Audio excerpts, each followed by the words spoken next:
The mist clung like rotting lace to the ancient stones of the Bridge of Whispers, arching its spine over the sluggish, viscous flow of the Blood River.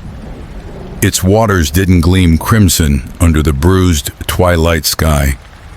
They pulsed, a deep, unsettling maroon, thick as forgotten syrup, carrying whispers that weren't sound but cold dread, slithering into the marrow.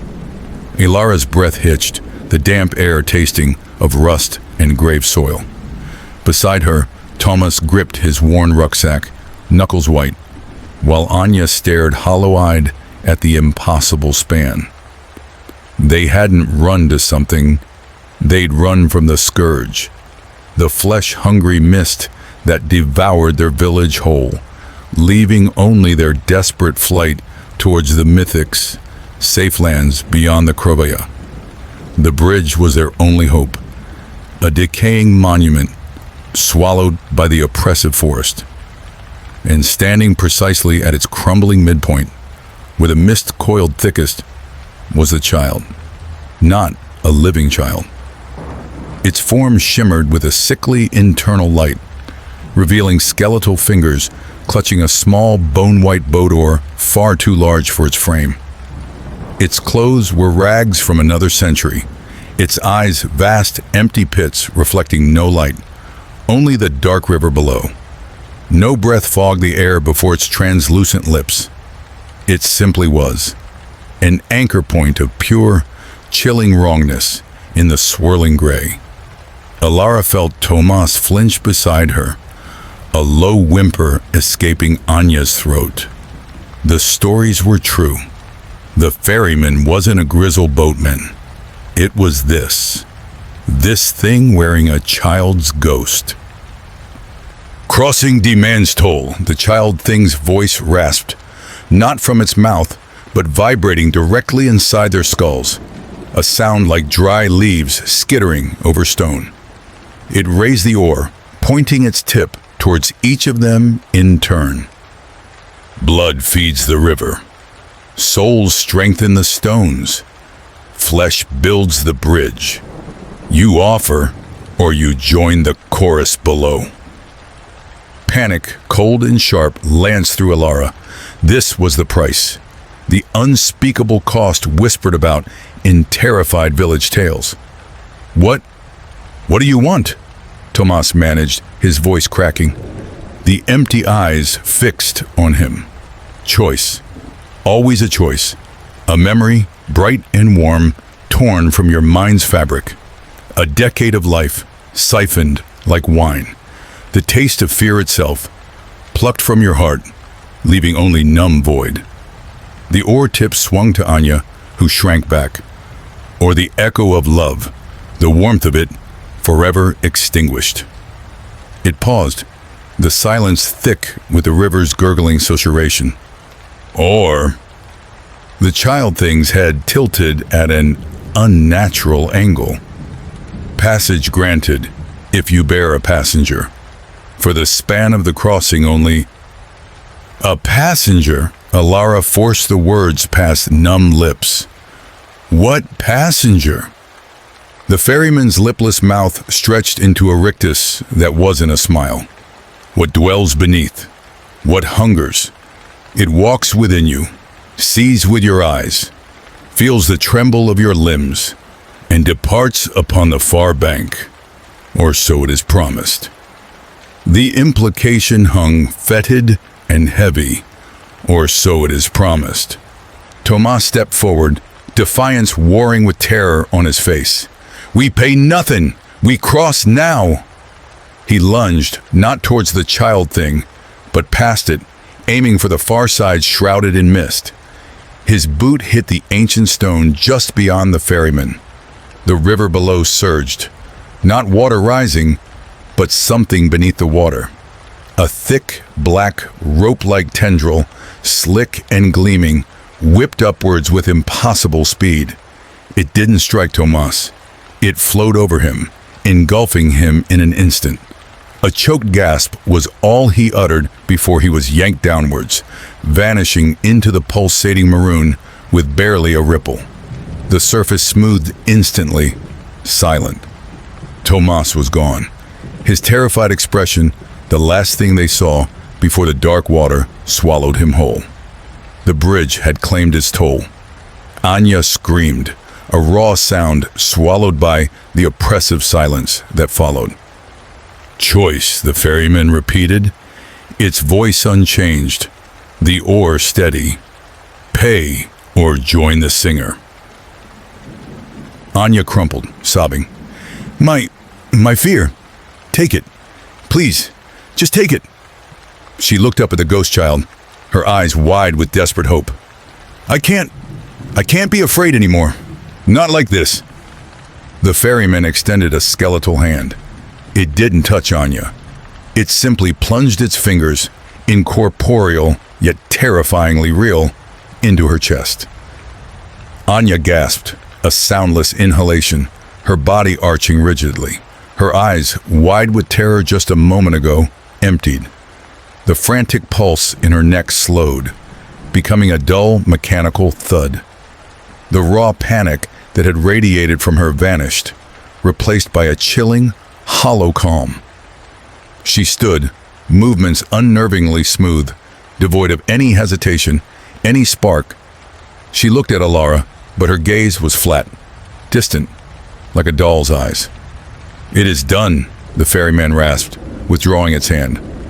Anya walked forward, past the ghost child, onto the far span. She didn't look back. She walked like someone who had forgotten how to stumble, how to feel the cold stone beneath her feet, how to be afraid.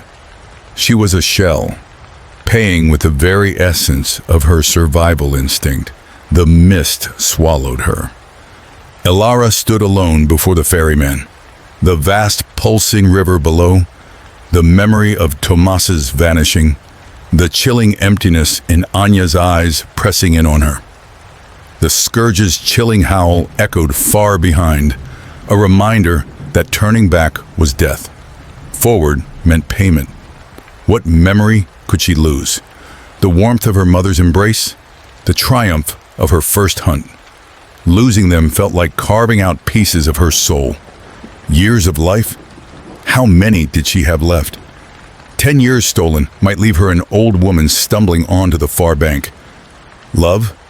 She had little left, but its absence promised a desolation deeper than the river. And then, the passenger, the thing beneath. To let it inside? To wear her skin? The ferryman watched, patient, eternal, the bone oar pointing at her heart. "The passenger," Alara whispered, the words tasting of ash. How does it work?" "Consent," the ferryman hissed. "Stand open, invite. It enters, you cross. It leaves, or it leaves." The repetition was not reassuring. The river knows deceit. Attempt to bind it, trap it, deceive it, and you become part of the chorus forever. Your voice joins Tomas's. The howl of the scourge grew louder, closer. She could almost feel its icy breath on her neck. There was no time, no other way. To lose a memory was to lose her past. To lose years was to lose her future. To lose love or fear was to lose her core. But to let something in, the unknown horror of it was paralyzing. What was it? What would it do while wearing her? Would it truly leave? The ferryman offered no guarantees, only grim options. Survival demanded sacrifice. A sacrifice of self. Alara swallowed, her throat tight. "I choose the passenger." The words felt like shards of glass tearing her insides. The ferryman's empty eyes seemed to deepen. It raised the bone oar, not towards her, but downwards, tapping the ancient stone of the bridge once. The thick, maroon water below stirred. Not a ripple, but a deep internal shifting, like a colossal beast turning in its sleep. The whispers intensified, becoming a guttural, wet chattering that vibrated in her teeth. The air grew colder, thick with the scent of ozone and deep, wet earth. The mist around the bridge coalesced, swirling into dense, grasping tendrils that brushed against her skin like cold, dead fingers. Fear, pure and primal, threatened to freeze her limbs. She remembered Tomas. She remembered Anya's hollow eyes. There was no turning back. "Stand," the ferryman commanded, its voice a physical pressure in her skull. Alara forced her legs to lock, planting her boots on the cold, slick stone. She clenched her fists, nails biting into her palms, focusing on the sharp pain to anchor herself. Open. What did that mean? Open her arms? Her mind? Her soul? The ferryman offered no guidance. The chattering from the river rose to a crescendo, a cacophony of unseen mouths gnashing beneath the thick, viscous flow. The dark water directly below the bridge began to bulge upwards, forming a mound that strained the surface tension of the unnatural fluid. Something was rising. "Invite," the ferryman rasped, the bone oar now pointing directly at her chest. Terror screamed at her to run, to fling herself into the forest despite the scourge. But Tomas's fate was absolute. She had chosen. Taking a shuddering breath that tasted of decay, Alara closed her eyes, not in prayer, but in a desperate act of will. She reached inward, not physically, but with a terrified intention. She imagined a door within her mind, a barrier between herself and the crushing horror outside. And then, with a silent scream that echoed only in the vault of her skull, she willed that door to open. Come, she thought. The invitation, a violation of every instinct. Come in. Cross with me. The effect was instantaneous and horrific. The air left her lungs in a violent gasp. Her body locked rigid, every muscle seizing as if gripped by a giant invisible hand. Cold, deeper than any winter, deeper than the grave, flooded her veins, replacing her blood with liquid nitrogen. It wasn't external, it was inside, pouring into the core of her being, filling the spaces between her bones, behind her eyes, in the chambers of her heart. She felt it. The passenger.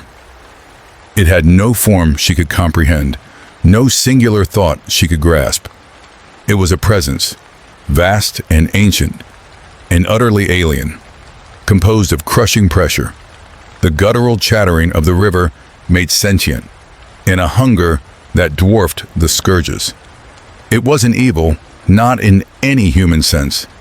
It was simply other, a force of the deep earth and the dark water, indifferent to her existence except as a vessel. And it was curious. Alara felt it exploring the confines of her mind, her body, with the detached, probing interest of a scientist examining an insect. It rifled through her memories, not stealing them, but tasting them. The warmth of her mother's embrace? It registered as a brief spike of confusing chemical heat. The terror of the scourge?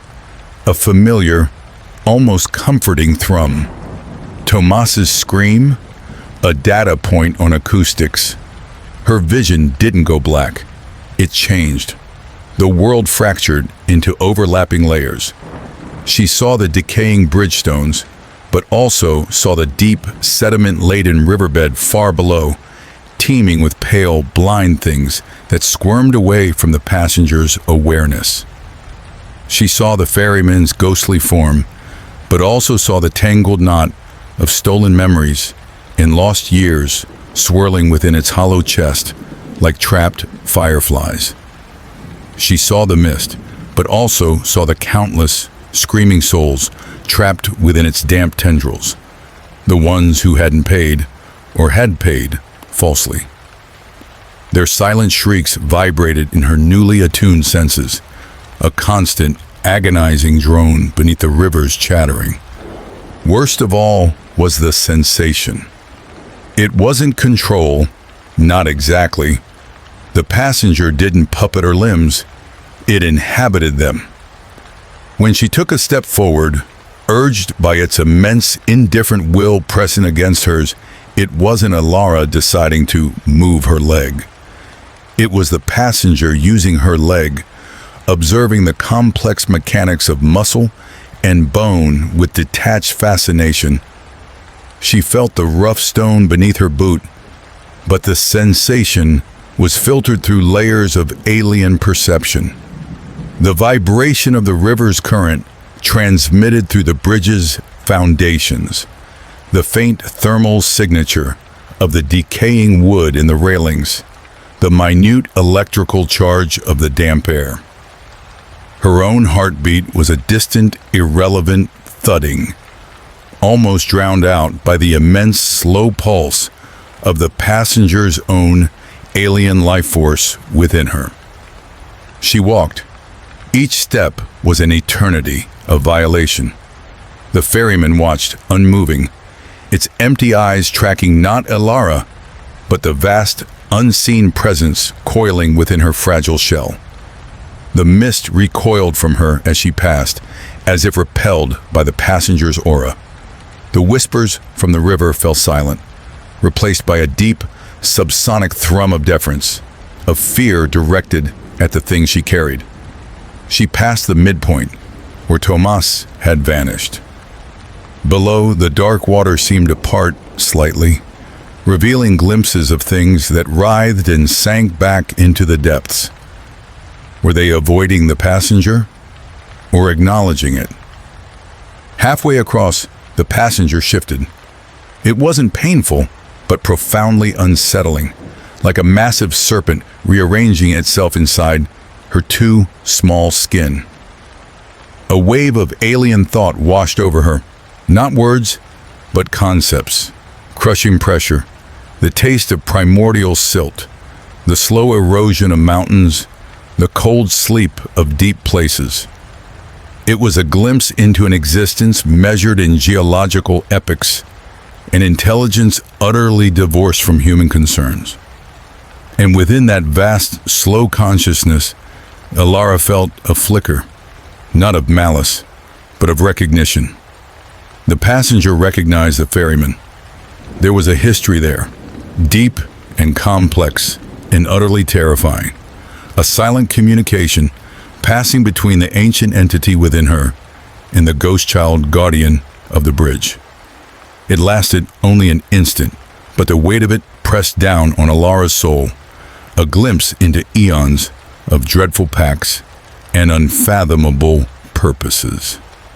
She kept walking, a puppet whose strings were woven into her very nerves. The far bank drew closer, a line of twisted black bark trees emerging from the mist. Hope, a fragile human thing, tried to spark within her. Almost there, almost free, but the passenger's presence was a suffocating blanket, smothering her own emotions. Her hope felt like a tiny, insignificant sputter against a glacier.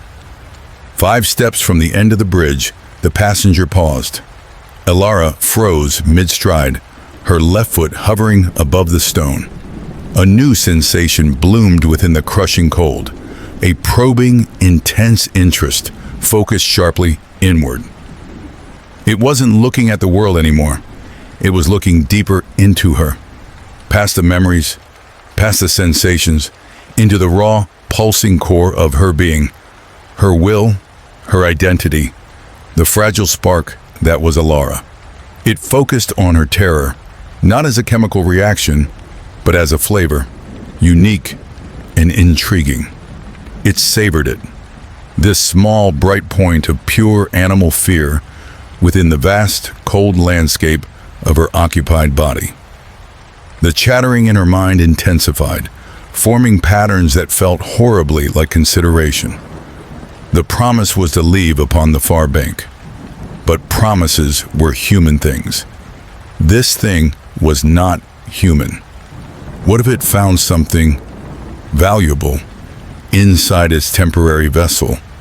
What if the taste of her unique terror, her desperate will to survive, was a flavor it hadn't encountered before?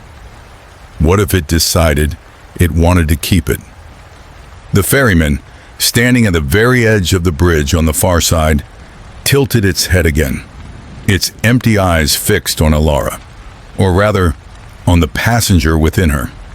Did Alara see a flicker of something in those depths? Anticipation? Warning? Or simply the reflection of her own utterly consumed terror? The bone-white oar tapped the stone once, a sound like a coffin lid closing.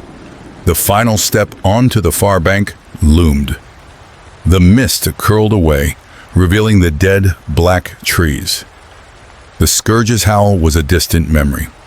Alara's body, under the passenger's indifferent control, began to lower her hovering foot. Would it step onto the solid earth?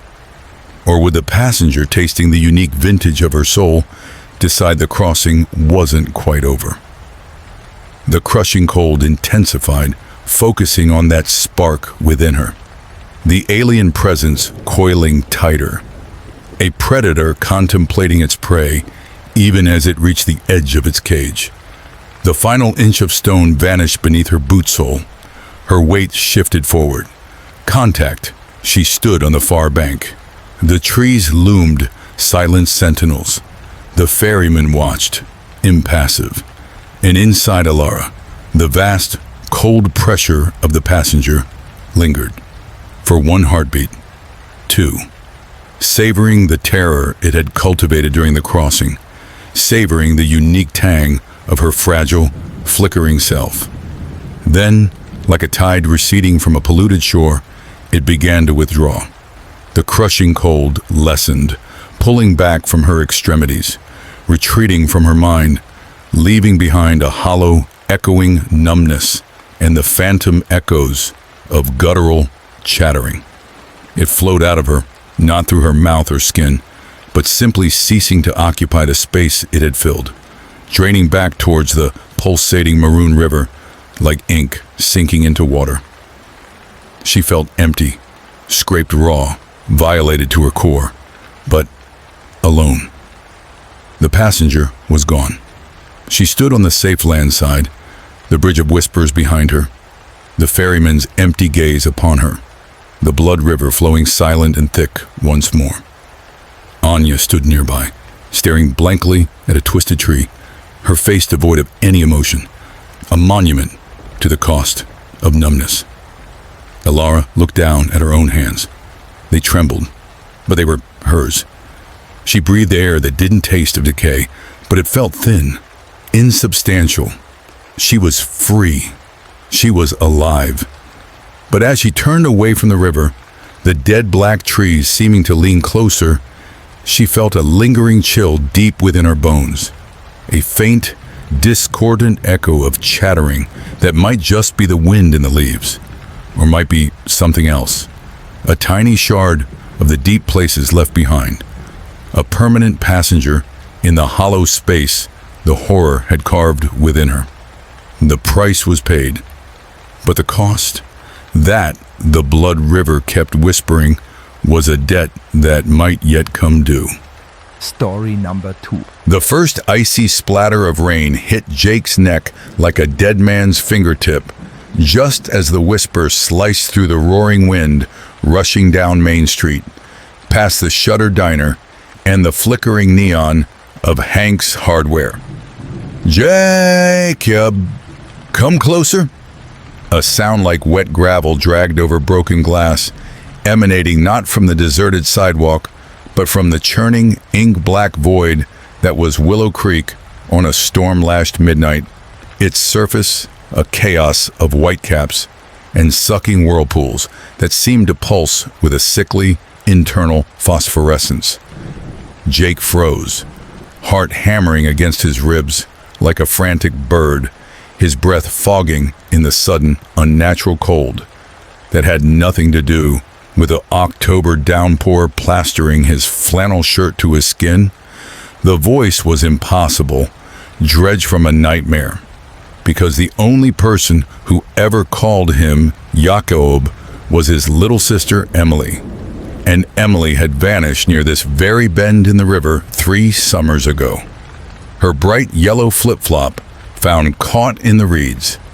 Her laughter forever silenced by the hungry current Sheriff Davis insisted was just a tragic accident. But the townsfolk of Milford knew better. They whispered about Willow Creek after dark, about the figures seen standing unnaturally still just beneath the surface, arms outstretched not in surrender but in terrible, silent invitation, about the drowned who never left, trapped in the cold silt, their souls screaming for release, tethered not by water, but by the river's ancient, malevolent hunger, a colossal, liquid snare disguised as nature.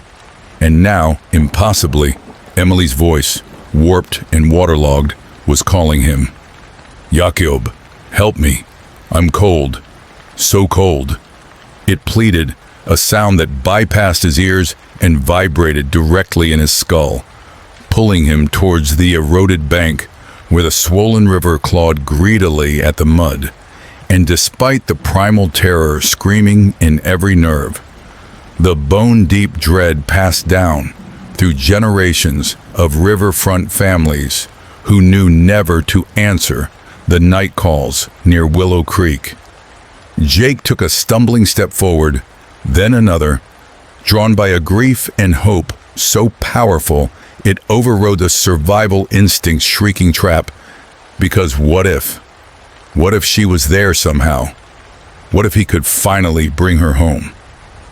His boots slipped on the slick mud, sending a small avalanche of earth into the churning water. And in the fleeting flash of distant lightning, he saw it. Not Emily, but a pale, bloated shape just below, a suggestion of a face with hollow, lightless sockets. A skeletal hand breaking the surface, not in a wave, but in a frantic, grasping claw. Fingers like waterlogged driftwood beckoning him in, and the whisper became a chorus. Layered, overlapping voices rising from the maelstrom. Jakob, join us, Ziz. So lonely. Just a little closer. A cacophony of the damned, the desperate, the eternally hungry. He tried to wrench himself backward, the rational part of his brain finally winning through the fog of sorrow. But it was too late. The mud gave way completely under his feet, and he plunged forward, arms pinwheeling. A choked cry ripped from his throat as the freezing water closed over his head, shockingly cold, stealing his breath before he could even take one. The current seized him with the strength of 100 hands, pulling him down, down into the suffocating dark.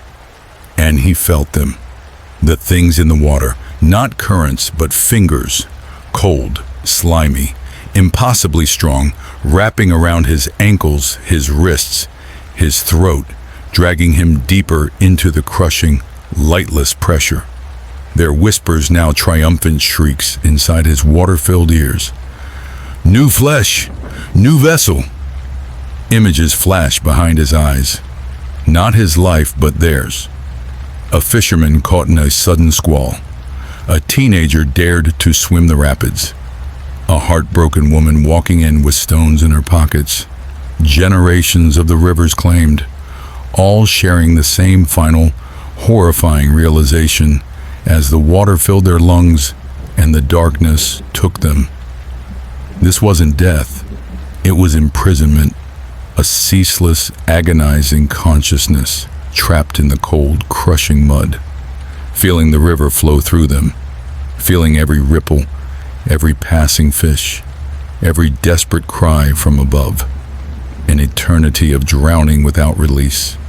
Their souls bound, screaming silently, desperate to escape the silt tomb, driven mad by the proximity of the living world just feet above.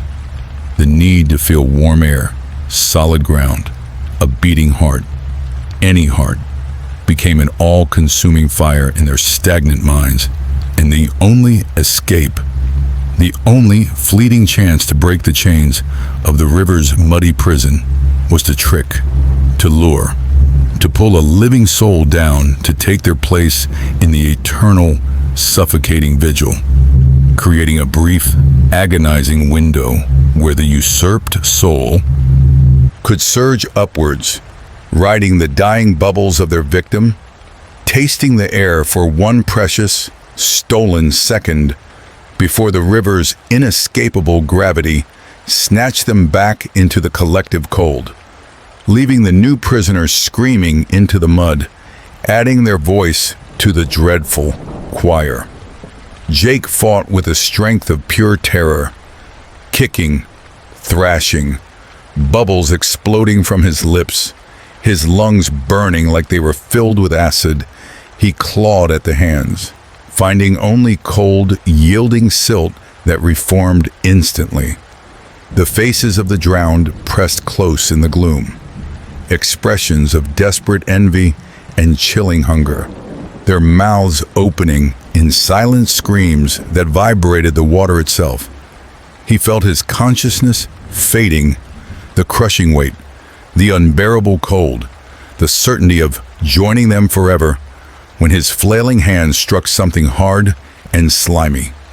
A submerged tree root snagging his jacket sleeve, anchoring him momentarily against the relentless pull. With a surge of adrenaline-fueled desperation, he kicked off the muddy bottom, using the root as leverage, bursting through the surface with a ragged, water-choked gasp. The cold air a shocking agony in his tortured lungs. He scrambled, slipped, scrambled again, driven by pure animal panic, hauling himself onto the bank, vomiting river water that tasted of decay and despair, crawling on hands and knees through the mud and rain, away from the water's edge, away from the chorus of furious, fading whispers that now sounded like nails on a chalkboard. No, so close, come back. He didn't stop until he collapsed against the cold, wet brick wall of the abandoned mill, shivering violently, gasping. The image of those hollow eyes and grasping hands burned into his retinas. The taste of the river, thick and foul, coating his tongue and throat, a taste that seemed to linger, to seep into his very being. He'd escaped by sheer luck and that blessed root. But as he lay there trembling, a new, insidious cold began to spread from his core. A cold that had nothing to do with the rain or the night. A deep, penetrating chill that felt alien, like an icy slug coiling around his spine.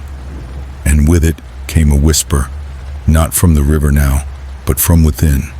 A voice that wasn't his own, slick and ancient, slithering through his thoughts.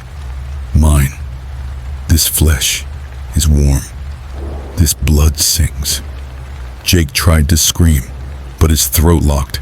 His limbs felt heavy, unresponsive, like they were no longer entirely his. The urge to crawl back towards the whispering water, to feel its embrace, was suddenly overpowering, terrifyingly seductive, replaced just as quickly by a sharp, predatory focus. His eyes glazed and unfamiliar in the reflection of a puddle, scanning the dark street leading towards town, towards the warm, beating hearts asleep in their beds. A horrifying understanding dawned, colder than the river itself. In that desperate gasp upon breaking the surface, he hadn't just swallowed foul water. He'd swallowed a piece of them, a fragment of a trapped soul, a parasite of pure despair that had hitched a ride on the dying bubbles of its failed escape attempt, burrowing into him like a worm into rotten fruit. And now it was inside, coiled in his gut, whispering its needs, its terrible bargain. Find another, lure another to the bank, watch the hands take them, feel the surge of the escaping soul, and only then Only when the trap snapped shut on fresh meat would this invader be ripped from his body, drawn back to the depths it momentarily fled, granting Jake his freedom, or condemning him to share his body with the thing until it starved, and they both sank back into the mud forever. The compulsion was visceral, a physical ache, a hunger worse than starvation, the entity within him projecting images of the river's pull, the sweet release it promised if he fed it, promising he wouldn't feel a thing when the hands took the victim, that it would be quick, a mercy even, compared to the eternal cold. The whispers became a constant pressure behind his eyes, eroding his will, twisting his grief for Emily into a justification. They deserve it. The ones who didn't care, who forgot her. Start with Sheriff Davis. He called it an accident. Days bled into nights.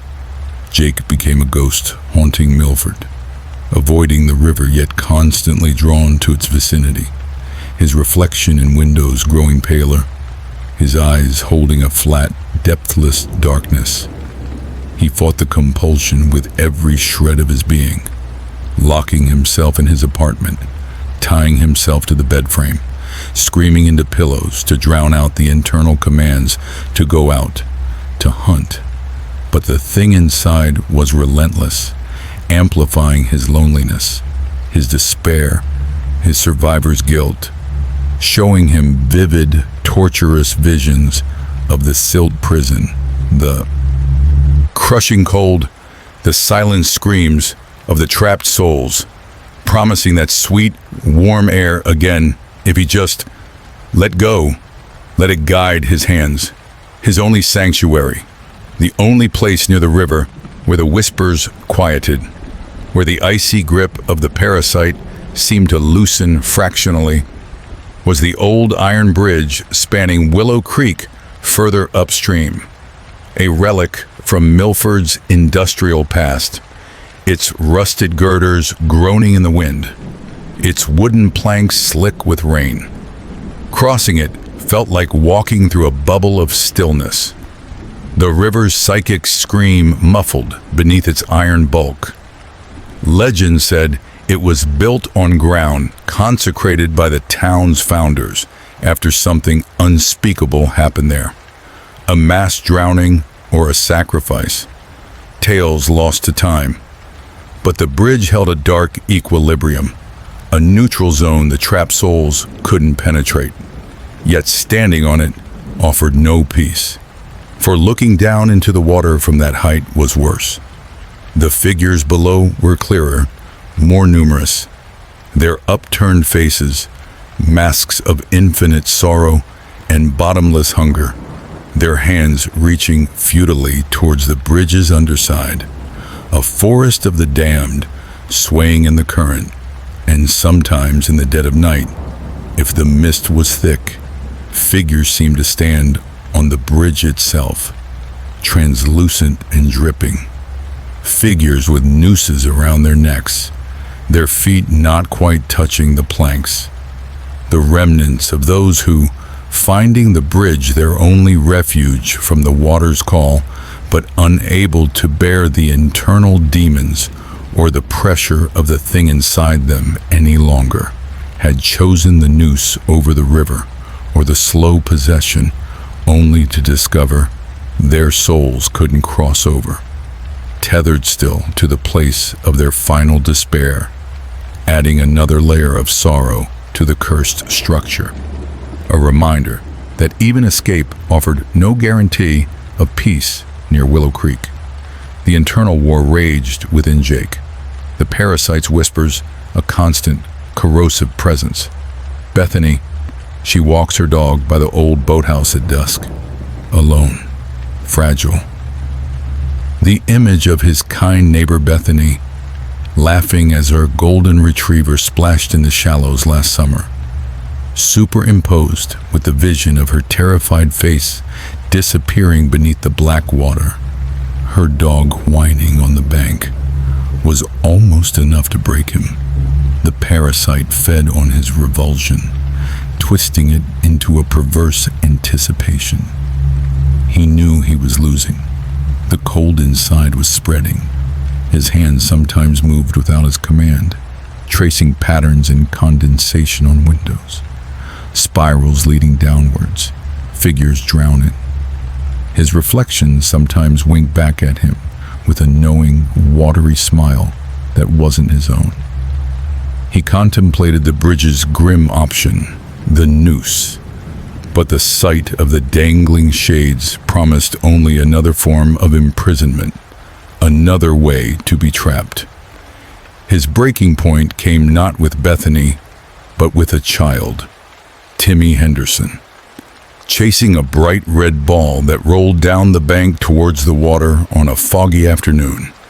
The boy's delighted giggles echoing, the ball bobbing dangerously near the reeds where Emily's flip-flop was found.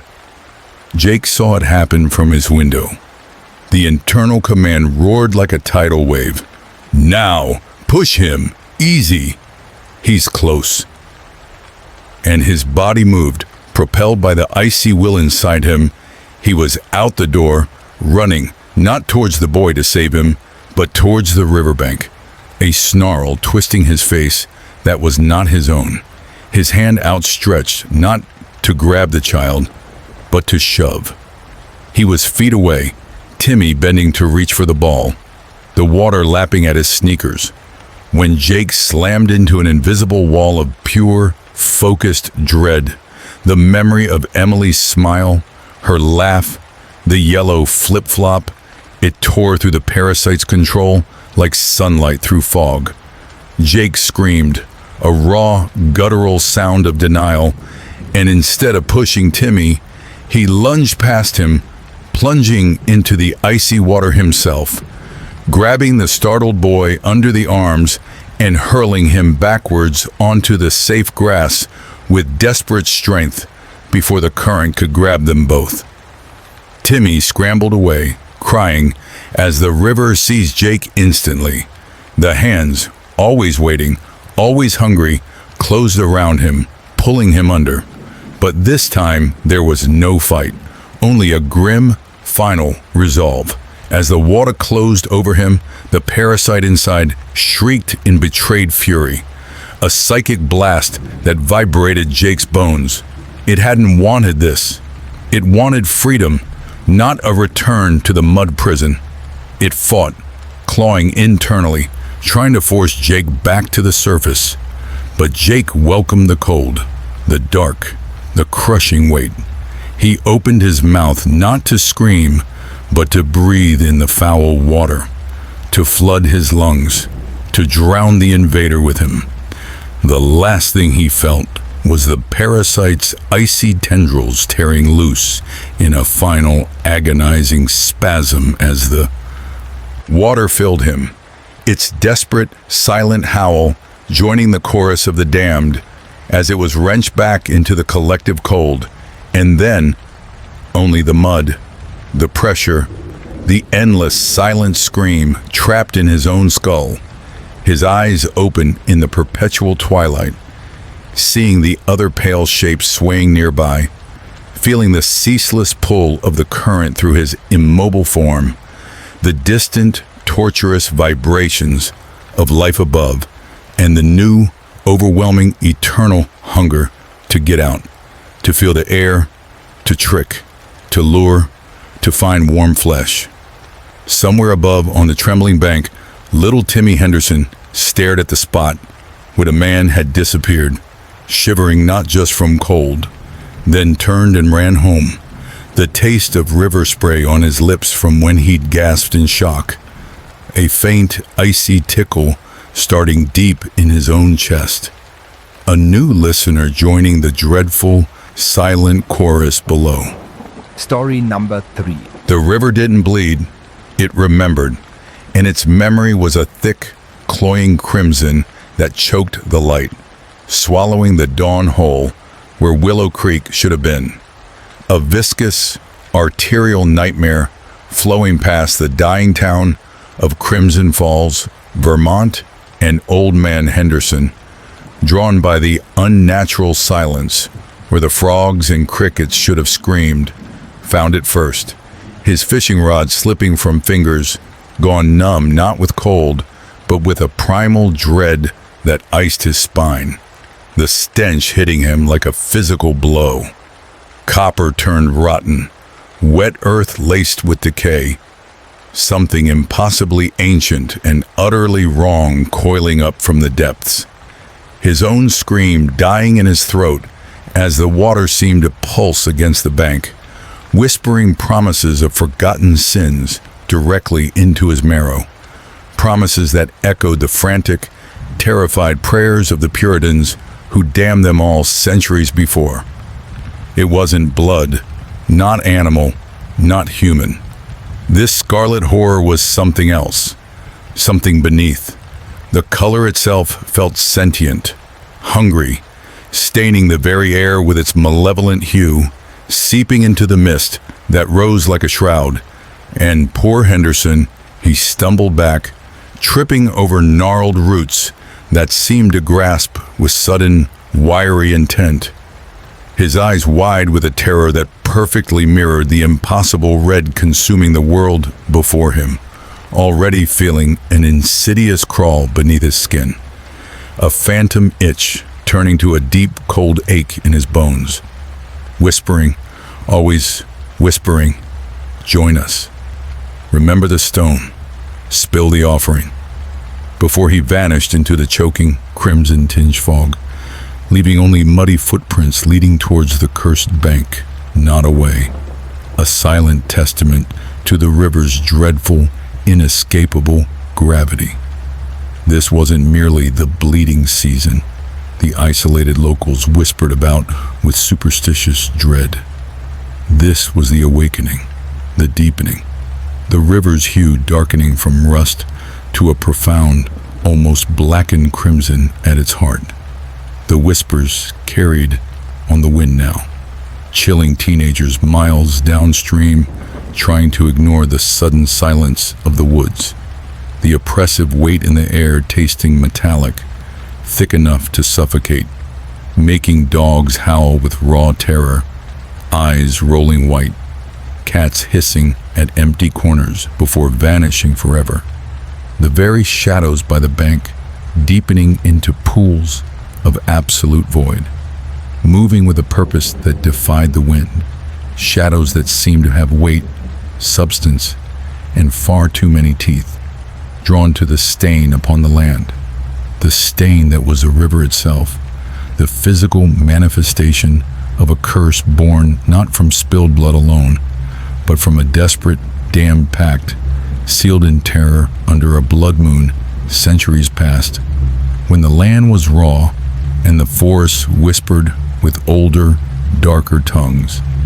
The Puritans of New Providence, carved from the unforgiving wilderness near the thunderous falls, weren't just stern. They were broken, starving, besieged by a winter that gnawed bones, blights that withered hope, sickness that hollowed families, and things glimpsed in the perpetual twilight beneath the ancient pines. Twisted shapes flitting with impossible speed, eyes like cold embers watching from the tree line, a pervasive sense of being slowly, inevitably consumed by the very land they sought to conquer. Their rigid faith, warped by despair into something jagged and cruel under the fanatical elder Silas Thorne, saw not nature's harshness, but the devil's hand, the vengeance of spirits they displaced. In their mounting collective hysteria, they sought not God's mercy, but a darker covenant. Thorne, driven beyond sanity by visions and whispers he claimed were divine wrath, founded in moldering texts salvaged from a shipwreck, or perhaps traded for souls with trappers who knew older, fouler ways.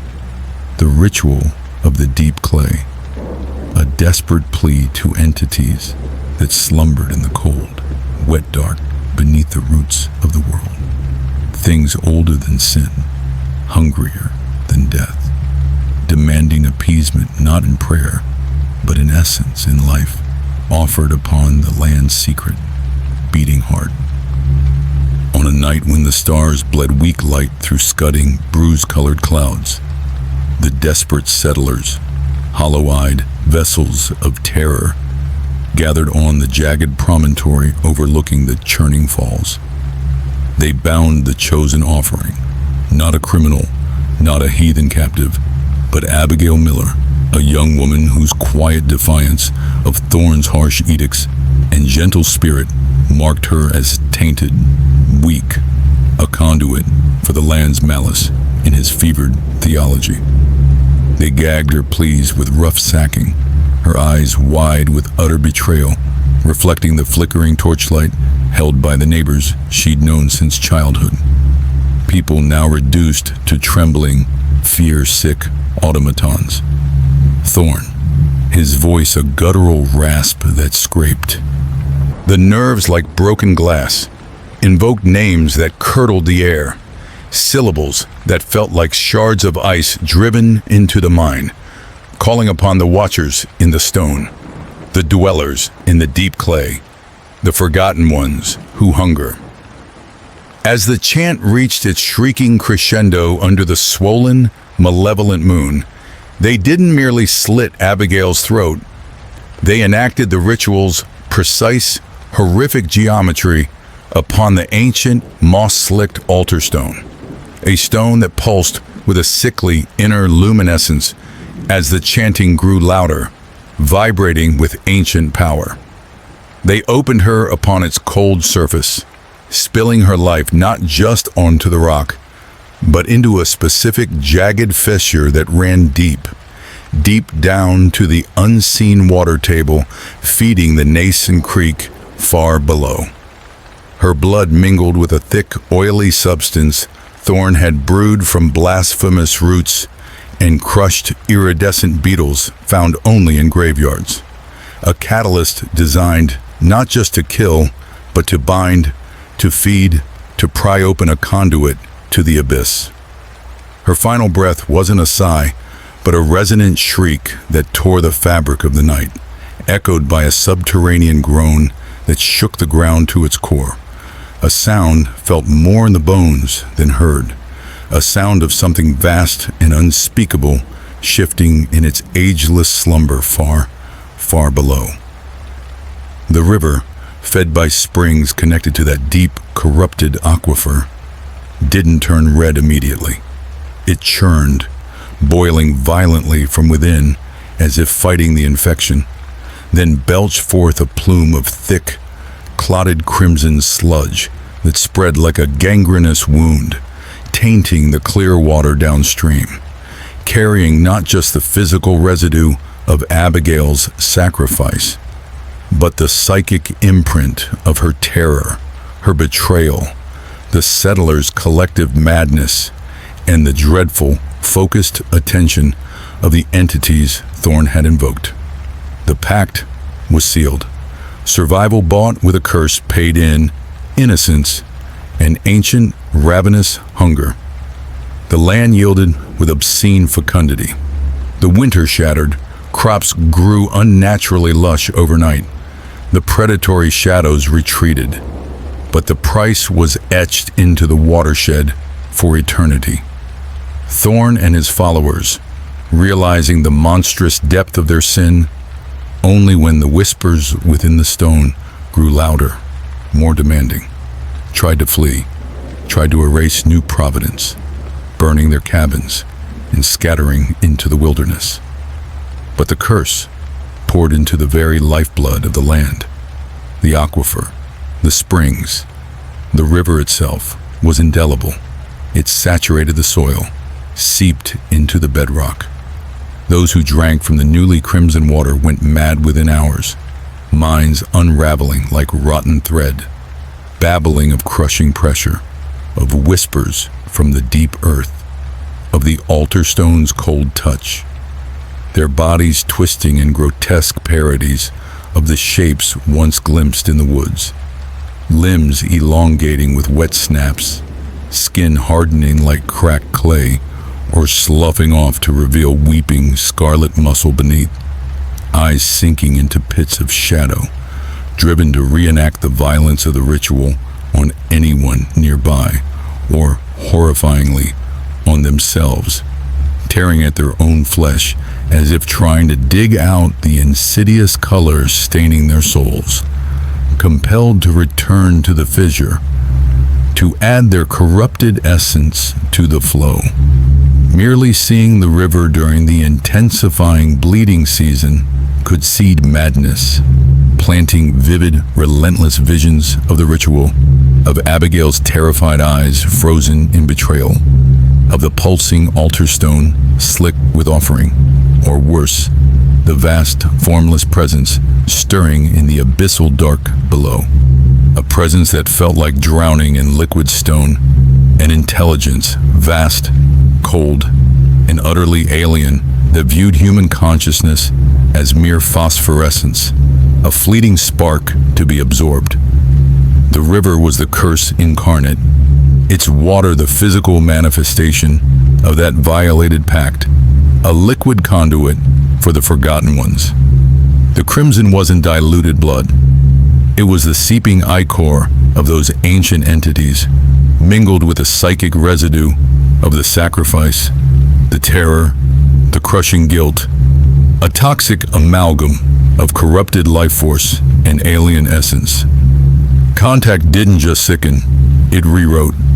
It altered biology on a fundamental, monstrous level, bending flesh and bone to the subconscious will of the deep dwellers, creating shambling parodies drawn inexorably back to the river, back to the source, back to the fissure where the original sin was committed, compelled to add their own twisted vitality to the flow, perpetuating the cycle, feeding the slumbering hunger.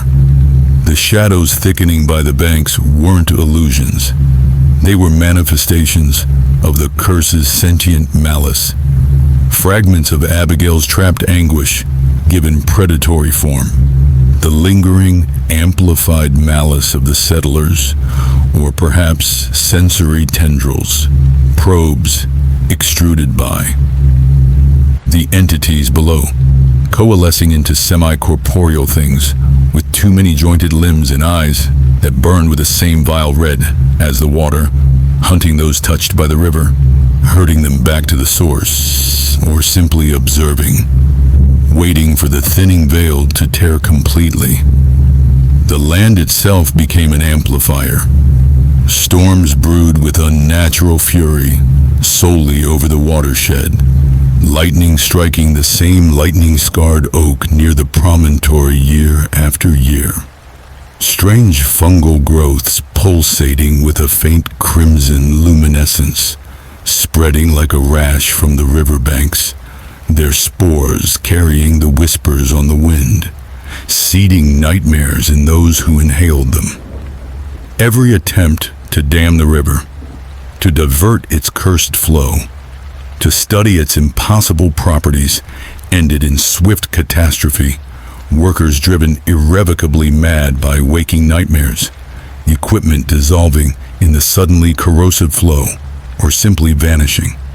Engineers who dared look too long into the red depths, found days later, miles upstream, kneeling in the shallows, muttering Thorne's guttural chant, their eyes vacant pools reflecting only the endless, hungry crimson.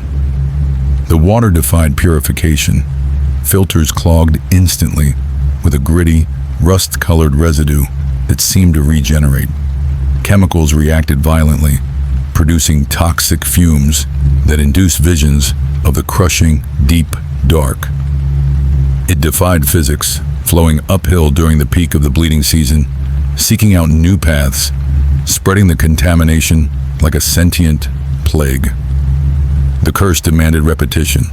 It exerted a psychic pull, a siren song to susceptible minds, those burdened by guilt, twisted by secret darkness, or simply broken by life, drawing them inexorably to the riverbank, filling their dreams with the altar stone, the chanting, the knife, the need to appease, to feed the deep hunger, to spill fresh, hot essence into the fissure, believing with desperate fervor it would stop the red, silence the whispers, only succeeding in deepening the damnation, adding fresh fuel to the ancient fire. It wasn't just water.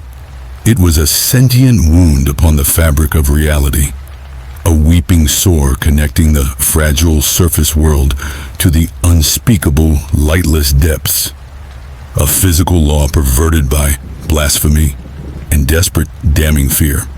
And now, as the red deepened towards that unfathomable, light-devouring black, as the whispers coalesced into nearly intelligible words like rise, consume, the stone thirsts, echoing in the minds of every soul within the valley, the forgotten ones stirred with profound intent in their abyssal slumber, their vast alien consciousness brushing against the fraying barrier of reality, drawn by the thickening essence of the curse, by the accumulated centuries of suffering poured into their conduit, sensing the world above saturated, vulnerable, ripe for the harvest.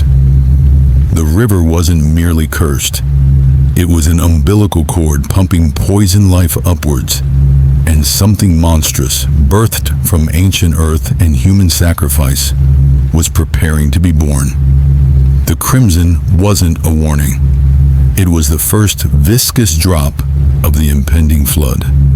The town of Crimson Falls, long abandoned save for a stubborn souls like Old Man Henderson, now felt less like a settlement and more like a necropolis, waiting for its final occupant to expire.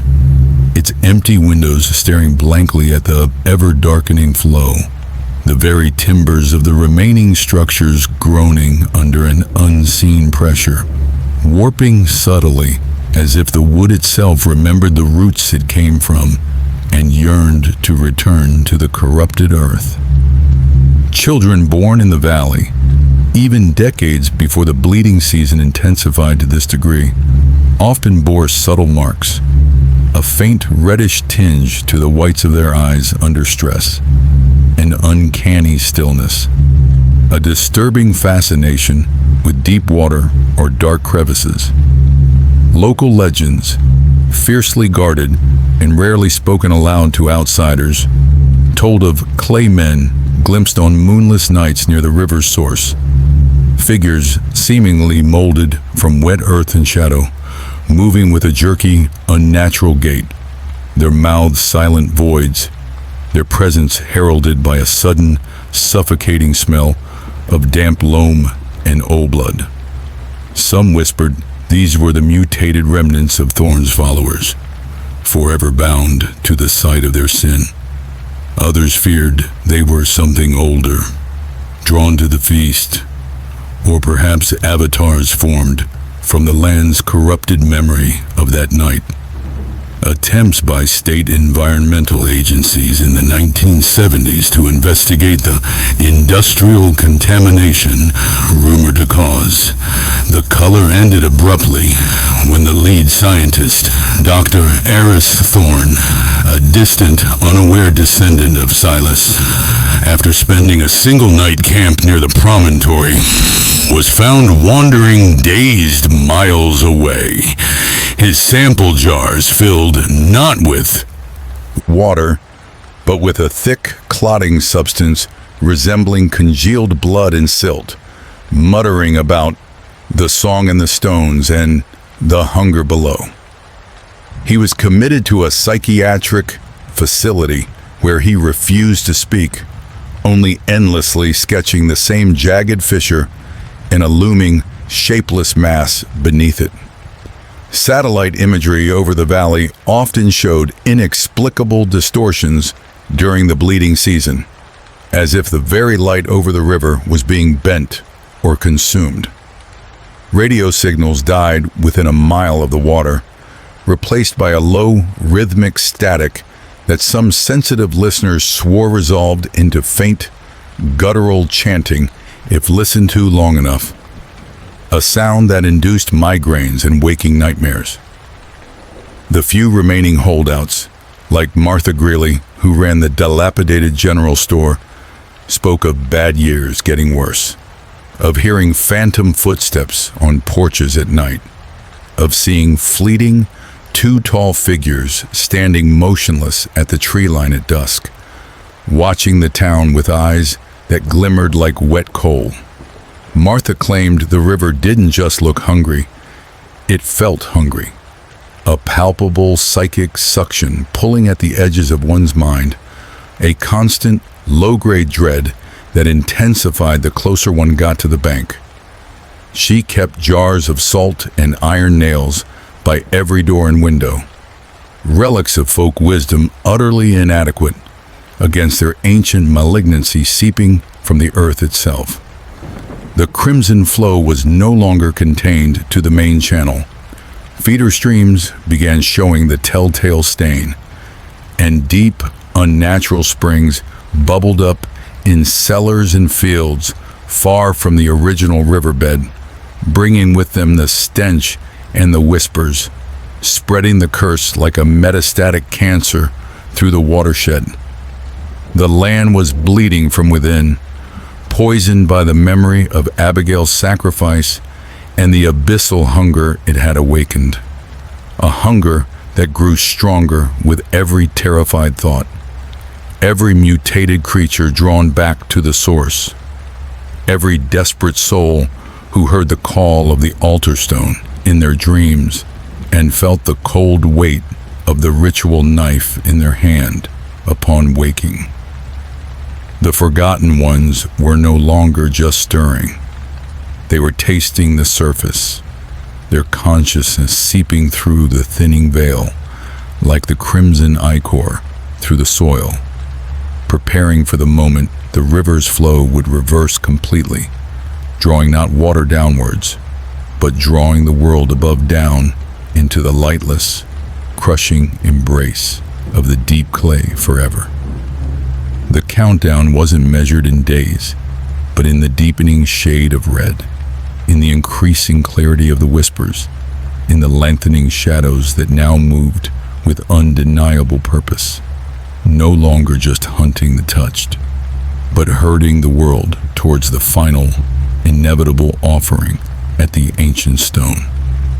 The river wasn't just remembering, it was preparing to enact the final verse of the ritual of the deep clay on a scale the desperate Puritans could never have imagined, using the entire valley as its altar and every living soul within it as the ultimate damning sacrifice to soak an ageless, insatiable hunger birthed in the cold dark before time.